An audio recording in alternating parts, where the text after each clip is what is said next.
Thank you for joining us for another episode of Baker Hosts Ad Nauseam, a podcast series focusing on new and trending advertising issues with an emphasis on the FTC and the NAD. I'm Connor Corbett, your new host of Ad Nauseam, and you're listening to Baker Hosts. We are once again joined by Amy Mudge and Daniel Kaufman, two partners from Baker Hostetler's advertising, marketing, and digital media team. Together, they have decades of advertising experience and approach advertising issues from multiple perspectives. On today's episode of Ad Nauseam, Amy and Daniel explore how advertisers can substantiate sensory claims, such as taste, smell, and feel, through rigorous testing with a focus on guidance from the ASTM E1958 standard and decisions from the National Advertising Division. They'll also discuss key cases involving recognizable brands, emphasizing the importance of clear comparisons, appropriate test design, and statistical validity. With that, welcome to Ad Nauseam, and let's turn it over to Amy and Daniel for this week's episode on sensory claims. Welcome back to Ad Nauseam. Well, Amy, DC is kind of messing around with us. We've got 70-degree weather in DC in August, creating the illusion that summer is winding down and we are heading to fall, though I think we are both well aware this is deceptive and summer will come back with a vengeance. But we're heading to fall. It's back to school for some, leaves falling, temperatures dipping, hopefully, and fall brings some of my favorite things. Most notably, not sweating to death, pumpkin spice latte, all things apple, brisk feel of morning in fall, and of course, the sight of the leaves turning red and orange. And it made me think we should tackle sensory claims, as we are soon, I pray, going to be surrounded by all of these new sights, smells, tastes, and sounds, of course. Daniel, that's a great idea. And I do know you love all these things, although probably not school buses. But otherwise, There's a little schadenfreude watching kids having to go off to school that I enjoy. I love fall too. And you're right. In DC, we don't get much fall in September. It kind of kicks into October, November. But I think we're here. I love getting out my black tights.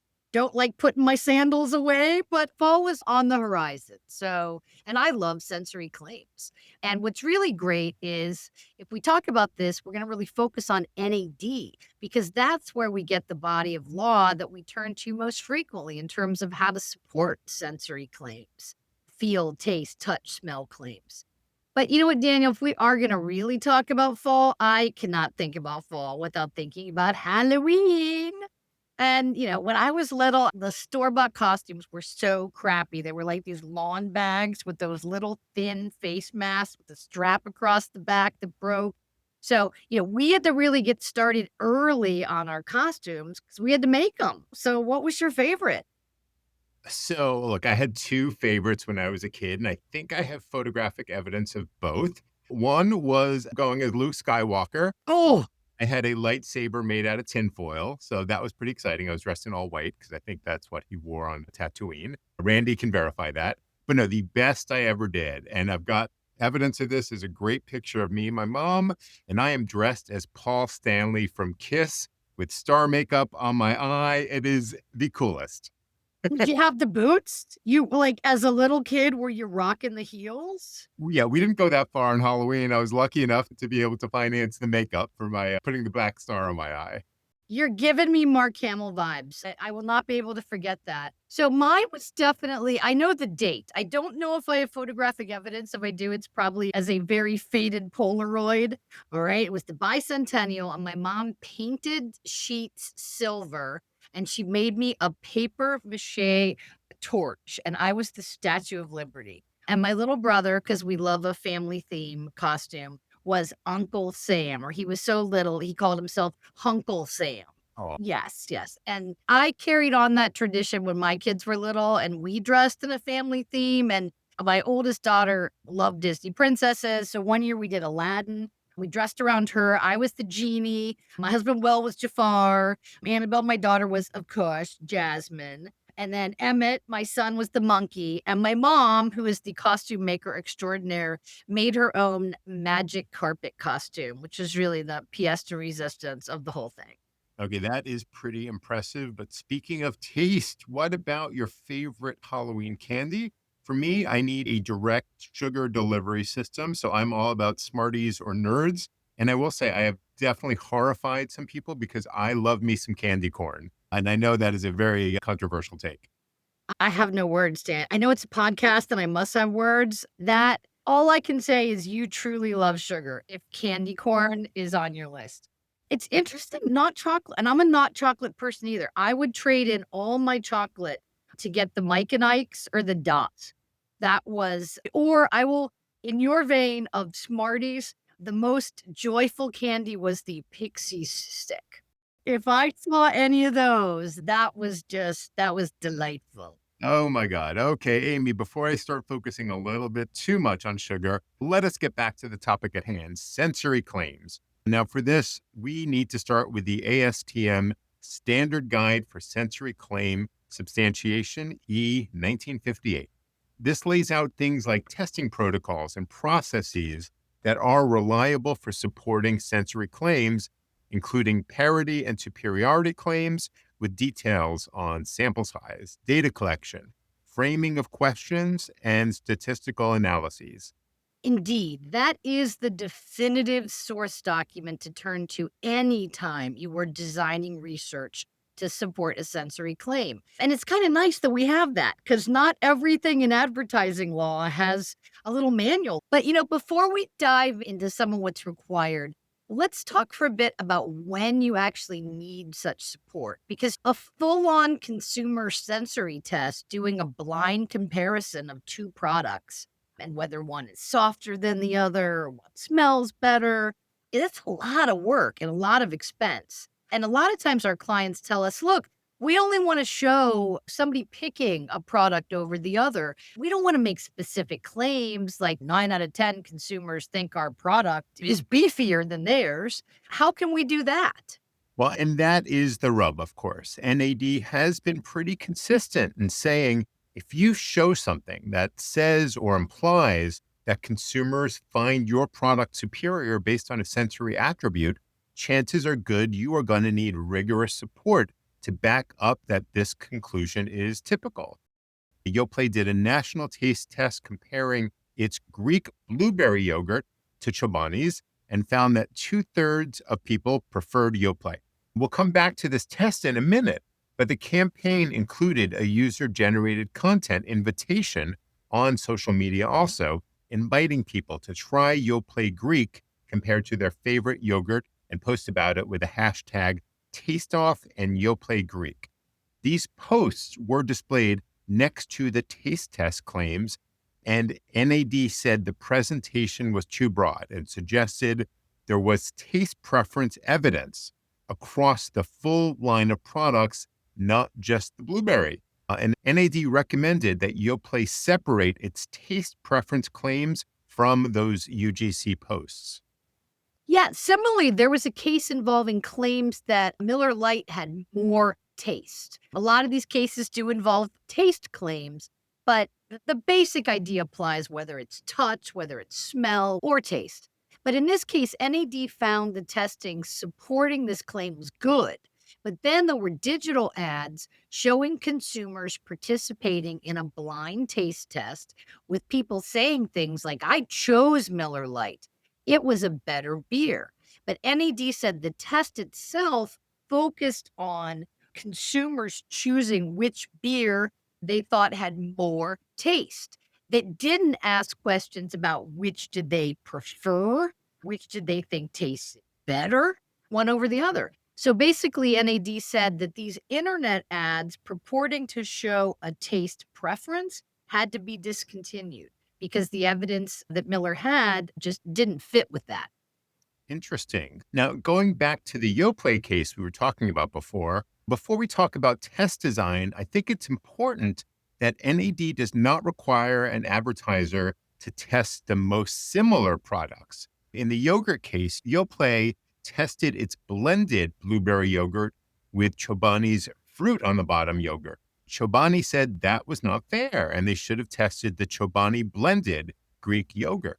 And NAD said that advertisers can test dissimilar products so long as, and it's an important so long as, the basis of comparison has to be clearly disclosed. And here, the claim was that people agree that Yoplait Greek blueberry tastes better than Chobani blueberry with fruit on the bottom. And NAD said that was okay.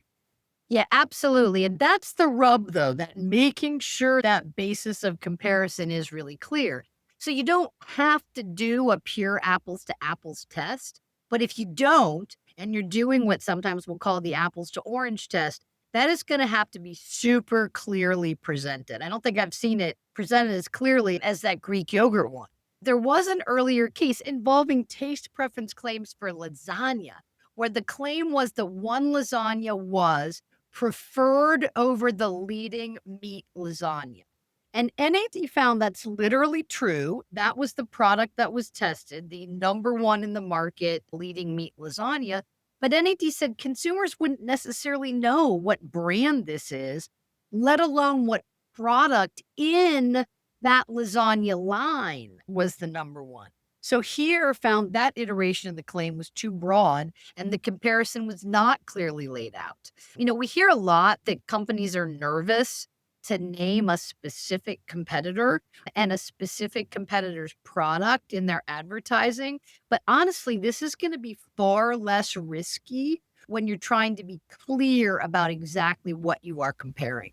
So let's get to some of those test design issues that we've been alluding to. And NAD and the ASTM guide requires you to do a sensory test using a sample of consumers who customarily use the products being compared.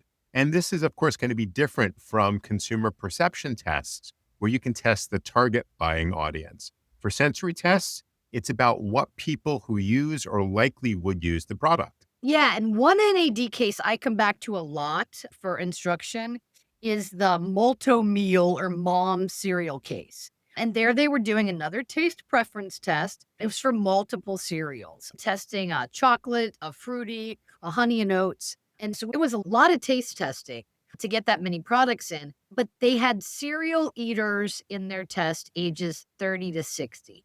And NAD was concerned that they didn't test younger people because maybe the people who buy the cereal are usually in that age bracket, but people under 30 are a large part of the cereal eating audience. And so it was a big miss to leave them out. And that's a good case for all of the detail. In addition, for separate sensory claims, it's really important to get good geographic distribution. The rule of thumb is 2 locations in each of the 4 census regions. And it is well known that there are different geographic preferences, and these must be accounted for. In the cereal case, Malto Meal only went to 1 Northeast location, while they went to 2 locations in each of the 3 other census regions. They argued that they had less market share in the Northeast, but NAD said, that was not sufficient. Yeah, when I read that case when it came out, I was like, wow, that's really picky. We have the ASTM guide and it's very literal and it sets out these baseline requirements. And NAD has been pretty consistent that we are going to hold the line at requiring at least these minimum standards.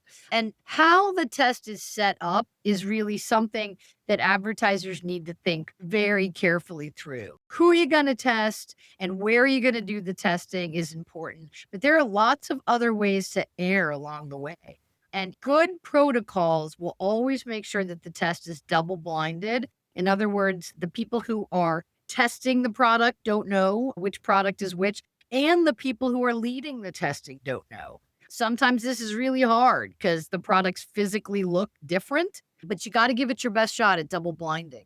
And then the products that are tested should be purchased at retail, including the advertisers' products.